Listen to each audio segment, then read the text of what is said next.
ಇವತ್ತಿನ ಈ ವಿಡಿಯೋದಲ್ಲಿ ಕೆನರಾ ಬ್ಯಾಂಕ್ ಎ.ಟಿ.ಎಂನಲ್ಲಿ ನಾವು ಯಾವ ರೀತಿ ಒಂದು ಕ್ಯಾಶ್ ಡೆಪಾಸಿಟ್ ಮಾಡಬೇಕಂತ ನಿಮಗೆ ಈ ವಿಡಿಯೋದಲ್ಲಿ ತಿಳಿಸ್ಕೊಡ್ತೇನೆ. ಮೊದಲನೇದಾಗಿ ನೀವು ಕೆನರಾ ಬ್ಯಾಂಕ್ ಎ.ಟಿ.ಎಂ ತೊಗೊಂಡು ಕೆನರಾ ಬ್ಯಾಂಕ್ ಎ.ಟಿ.ಎಂಗೆ ಹೋಗಬೇಕು.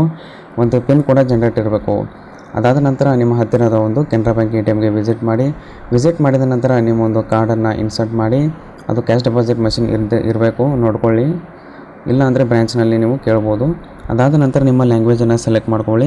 ನಾನು ಇಂಗ್ಲೀಷ್ ಅಂತ ಸೆಲೆಕ್ಟ್ ಮಾಡ್ಕೊತೀನಿ.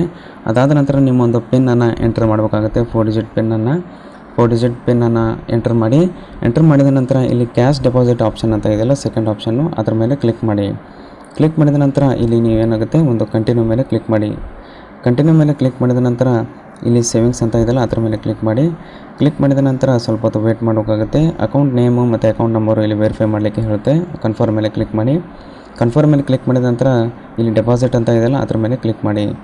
ಯಾವಾಗ ನೀವು ಡೆಪಾಸಿಟ್ ಅಂತ ಕ್ಲಿಕ್ ಮಾಡಿದ್ರೋ ಇಲ್ಲಿ ಒಂದು ಆಪ್ಷನ್ ಓಪನ್ ಆಗುತ್ತೆ. ಇಲ್ಲಿ 100, 500 ಮತ್ತು 200 ನೋಟ್ಗಳು ಇದು ತೊಗೊಳುತ್ತೆ. ನಾನು 500 ಹಾಕಿರ್ತೇನೆ. ಅದು ಕಂಟಿನ್ಯೂ ತಾನಾಗೆ ಫೆಚ್ ಮಾಡ್ಕೊಳ್ಳುತ್ತೆ. ನೀವು ಕಂಟಿನ್ಯೂ ಮೇಲೆ ಕ್ಲಿಕ್ ಕೂಡ ಮಾಡ್ಬೋದು. ಸ್ವಲ್ಪ ಹೊತ್ತು ವೇಟ್ ಮಾಡಬೇಕಾಗತ್ತೆ. ಅದು ಏನು ಎತ್ತ ಅಂತ ಅದು ಯೂಸ್ ಮಾಡ್ಕೊಂಡು ಇಲ್ಲಿ ನೋಡ್ಬೋದು 500 ಅಂತ ಬರುತ್ತೆ. ನೀವು ಬೇಕಂದರೆ ಆ್ಯಡ್ ಮೋರ್ ಅಂತ ಕ್ಲಿಕ್ ಮಾಡ್ಕೊಂಡು ಆ್ಯಡ್ ಮೋರ್ ಮೇಲೆ ಕ್ಲಿಕ್ ಮಾಡ್ಬೋದು. ಅದಾದ ನಂತರ ಕಂಟಿನ್ಯೂ ಮೇಲೆ ಕ್ಲಿಕ್ ಮಾಡಿ ನಂತರ ಇಲ್ಲಿ ನೋಡೋದು your amount is deposited successfully. ಇವಾಗ ನಿಮಗೆ ಒಂದು ರಿಜಿಸ್ಟರ್ ಮೊಬೈಲ್ ನಂಬರ್ ಮತ್ತು ಇಮೇಲ್ ಐಡಿಗೆ ಒಂದು ಮೆಸೇಜ್ ಕೂಡ ಬರುತ್ತೆ ಅಂತಲೇ ಹೇಳ್ಬೋದು. ಅದಾದ ನಂತರ ಇಲ್ಲಿ ನಿಮಗೆ ರಿಸಿಪ್ಟ್ ಕೂಡ ಸಿಗುತ್ತೆ. ರಿಸಿಪ್ಟನ್ನು ತೊಗೊಂಡು ಕಾರ್ಡನ್ನು ಕೂಡ ನೀವು ರಿಮೂವ್ ಮಾಡ್ಕೊಂಡು ಈ ರೀತಿಗೆ ನೀವು ಒಂದು ಟ್ರಾನ್ಸಾಕ್ಷನ್ಗಳನ್ನು ಆರಾಮಾಗಿ ಮಾಡ್ಕೋಬೋದು.